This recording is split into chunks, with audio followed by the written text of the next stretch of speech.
പറയുന്നു, മോളെ ഫാത്തിമ, വിഷമിക്കേണ്ടതില്ല, വിഷമിക്കേണ്ടതില്ല.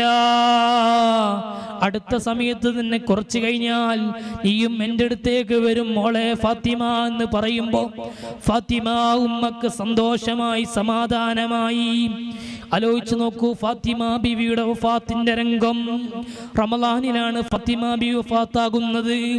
അവിടുത്തെ ചെറിയ 2 മക്കളുണ്ട്, ഹസൻ ഹുസൈൻ റളിയല്ലാഹു അൻഹുമാ.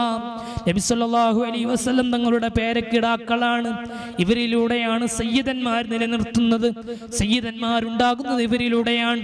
സയ്യിദന്മാരുടെ ഒക്കെ ഉപ്പാപ്പയാണ് അതാ ഹസൻ ഹുസൈൻ റളിയല്ലാഹു അൻഹുമാ. ഏത് ഖബയാണെങ്കിലും ഇവരിലേക്കാണ് എത്തിച്ചേരുന്നത് സയ്യിദന്മാർ. സയ്യിദന്മാർ, സാദാത്തുക്കൾ, തങ്ങൾമാർ ഇവരിലേക്കാണ് എത്തിച്ചേരുന്നത്. ഈ ഹസൻ ഹുസൈൻ റളിയല്ലാഹു അൻഹുമ